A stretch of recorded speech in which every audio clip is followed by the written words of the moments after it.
So I cover North America, and we have three key markets in there. It's Canada, US and Mexico, but I'll really focus in on the US today because that's our biggest market, as we'll see in a minute.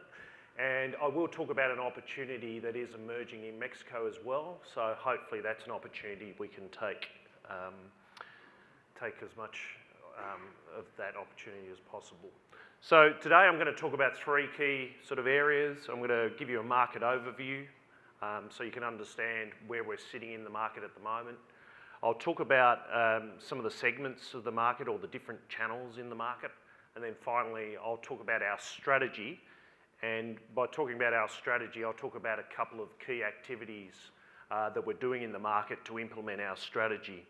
And the key thing about what we're trying to do in North America, as we're trying to do across the globe, is we're trying to attract a premium for your product.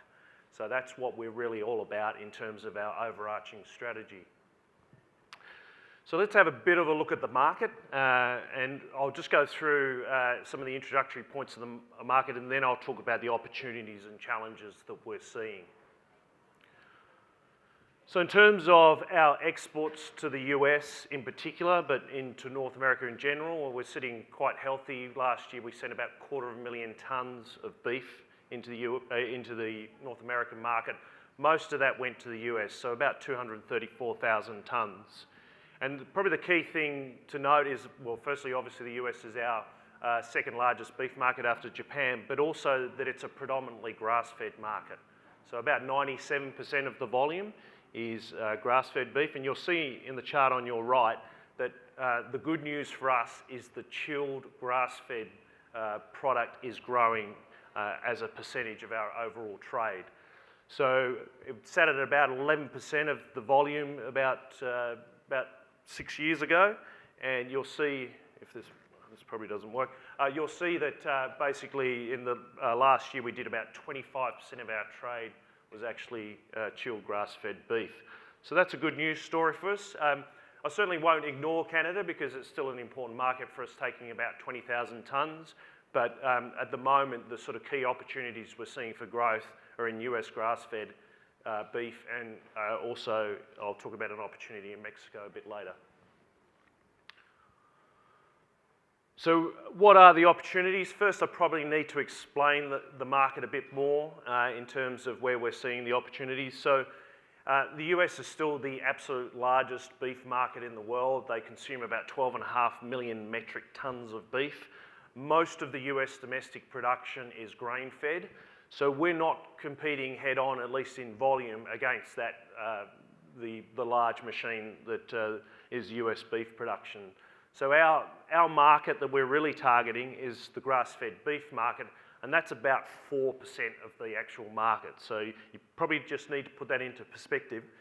But the great thing about the US, and you'll see it in the chart on your left, the number of households, and we're using $50,000 US as our sort of benchmark, the number of households that are sitting in that sort of more premium, more disposable income sort of sector, 52 million at the moment, but that's looking to grow into 2021 at 60 million. Michael mentioned a bit earlier that there's been strong economic growth in the US, and of course it's still the largest economy in the world, with the largest middle class with the most disposable income. Now, I do want to mention Mexico as well, because there is an opportunity we see opening up there. At the moment, there's very little beef going into that market, but we would hope to see that change. And the reason why the opportunity exists there is because we've had some improved market access conditions. So in Mexico, we've been fortunate enough to be a beneficiary of a tariff reduction on beef for the next 2 years. It actually started in last year as well. We haven't seen a great uptick in the volume yet, but the good news about Mexico is we're starting to see some chilled beef going in there, which is what we want to see to attract that premium for your product. What we're looking at also is looking at a bit more analysis on Mexico. You'll see from, the chart on your right is a little bit harder to see, but the good thing about Mexico is it's a population about the size of Japan, but it's a younger demographic. And whilst countries around the place like Brazil and China are actually growing older quicker, the good news about Mexico is it's a younger population. Economic growth is pretty good, and there are some challenges obviously there being south of the US, but we see that with the improved market access, a better political relationship, and in fact, improved market access is going to go out into the longer term because we'll be a signatory hopefully soon to the Trans-Pacific Partnership. We think that Mexico is a good opportunity. Now, I'll talk a little bit more about Mexico at the end and what specifically we want to try and do. So let's talk about the challenges, and Lisa's already mentioned some of the key challenges with the US. And I won't cover that territory that Lisa's already covered.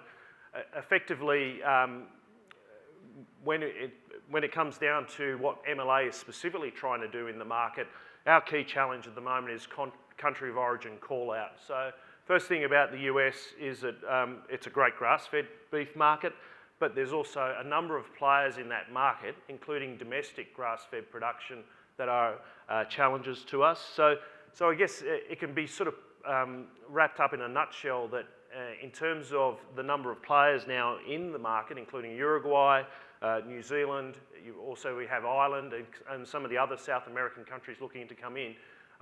What we're doing is particularly at retail, is trying to get ourselves differentiated from these other players in the market. So awareness of country of origin is really a key point for us. There you go. So if I was just to give you a quick snapshot of what the market really looks like, particularly in the US, it's complex, it's sophisticated, but there are some real key niche opportunities that we're exploring in a bit more detail in a minute. So let's move on to what the different segments are in the market. So we'll have a look at these segments and try and just maybe hone in a bit more on those opportunities. So in terms of the market segments, I'll talk about the consumer first, particularly the consumer that we're targeting in the US, and then I'll talk a bit about food service, where a lot of our activity has been taking place in the last couple of years, and then we'll talk a bit more about retail and the growing opportunity there.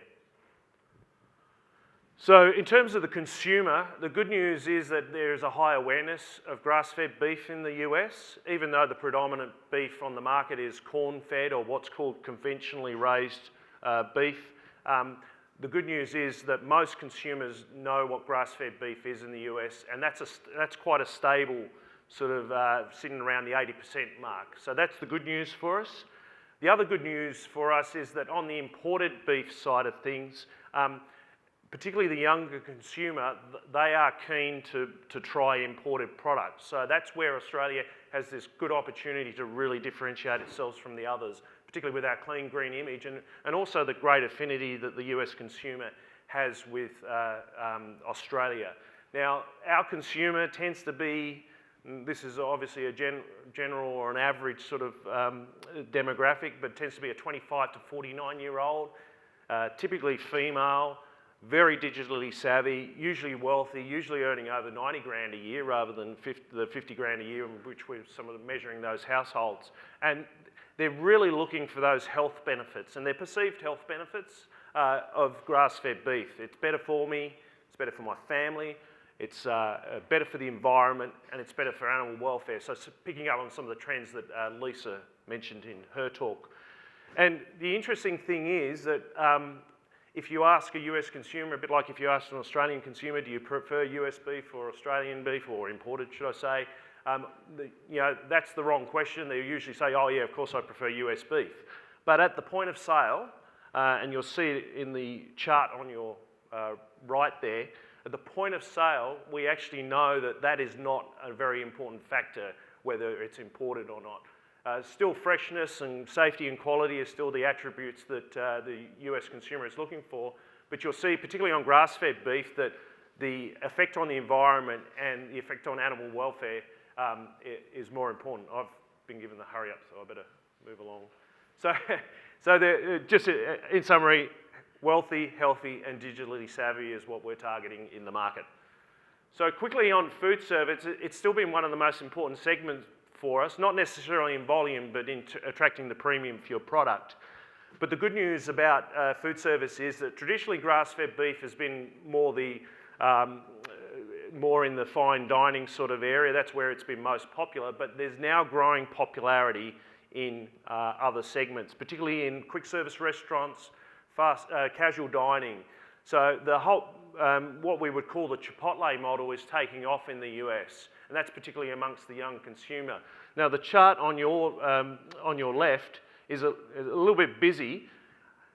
What this chart is explaining is that the appearance on menus for grass-fed beef product is quite low in terms of the actual call out, but the growth in these segments, particularly in quick service restaurants, fast casual dining, we've seen 140, 200% growth in the actual menu in the menu placement of these products. So that's good news for us. And I think a key message from me for food service is that if you get the right account, if you nail the right supply chain, there's so much space to work, because even a small account in the US is an absolute massive account in terms of a volume seller. So retail, let's get to retail. So 65% of grass-fed or Australian grass-fed beef is still purchased at supermarkets, so it's a very important channel for us. I've already mentioned that it's quite a busy space, and we know that retailers who stock beef, nearly half of them will stock the grass-fed beef option. But the good news about retail, even though it's a difficult space and it's a complex market, the good news about retail is that the grass-fed beef purchaser is a premium shopper. So for a retailer, they're an attractive shopper. Grass-fed beef often attracts premiums of up to 70% over conventional beef. Sometimes when we've done a bit of analysis on this, there's sometimes 3 times the price. Now, I don't want to get into the sort of too greedy there, but there is a premium definitely that we can still attach to grass-fed beef. And the good news for us is that for a retailer, that premium shopper is also going to buy other premium goods. So they're going to be a much better proposition for a customer. So I guess probably the key message, grass-fed beef is growing in popularity, but it's also a premium shopper that actually purchases grass-fed beef, and that's good for business. So just in summary, we are working hard in food service. That's been sort of our key sort of target for the last couple of years, but the retail opportunities are growing, and we're building now a retail strategy to try and be more proactive in terms of promoting the true Aussie beef story. And that gets me onto some of our strategy. I guess the overall strategy is, particularly amongst the imported beef, is to get the consumer and the chef or food influencer to say, I prefer Australian. That's our 2 minutes. That's our key strategy. Now, the way we do that is obviously through different media, and I'll take you through the digital campaigns that we're running. I'll also talk a little bit about what we call an immersion, and then finally I'll just mention the opportunity in Mexico. So in terms of the digital campaign activities, we use specific social media channels to target specific people. So for example, we have 81,000 Facebook fans, and that's really a consumer-based target. Our Instagram account, we really target the chefs, or we target food influencers, so that's a very specific target.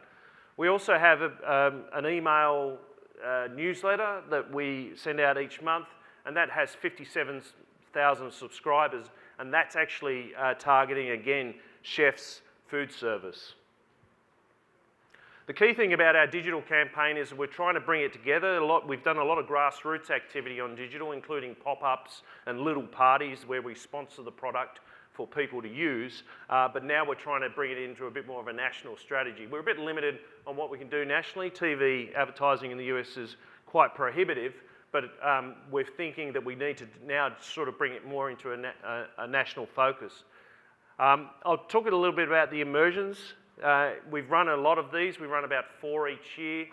And in the last 6 months, we've got some results from our immersions of the last 6 months. Of the 54 chefs that we put through the immersions, and that represent over 5,000 restaurants, so we're talking about, again, huge accounts. 75% of those chefs have actually trialled our products on their menus, and 77% of those 75% who've trialled, they've actually kept it on as a permanent menu item. And the good news is the future is bright, with over 2/3 of our participants in these immersions saying that they would purchase our meat in the future. I will just quickly mention too that we are trying to bridge that gap between what we're doing in food service and with the consumer at retail. As I said, we are building a retail strategy where we're going to try and get it a little bit more focused on promoting the True Aussie brand. Now, I'll just talk quickly about Mexico. I've already mentioned enough about it, I think, but just remember, young population, more pesos in the pocket. The good news about Mexico is that for a developing or emerging economy, it's actually got quite a high expenditure at food service per capita. So we think that whilst Mexico is probably not an immediate opportunity, we've put together a 3 to 5 year strategy of just trying to lay a foundation for the future, where we're hoping, especially on the premium end, and especially on sending chilled product into that market, and that could be either grain-fed or grass-fed. So that is different to the US, where we're targeting just Australian beef rather than the grass-fed story. We think that there's a bright foundation, or there's a bright future for Mexico. So our key overall sort of statement about the market strategy is that we're trying to motivate chefs and consumers to choose Australian red meat. And I do have to quickly say that obviously we're marketing lamb and even goat meat into those markets as well. So overall, the opportunities for growth are there for the US. We do classify it as a grow market, and there's a good reason for that. Now, it's a complex, sophisticated market, but I've just talked about some of the niche opportunities. It's also a market where food service has been a key sort of target for ours, but now we're seeing the opportunities in retail growing. And finally, what we're trying to do overall is to motivate our end users to say that Aussie beef is the best, and that's the one that I want to buy. And the reason why? We're trying to attract a premium for your product.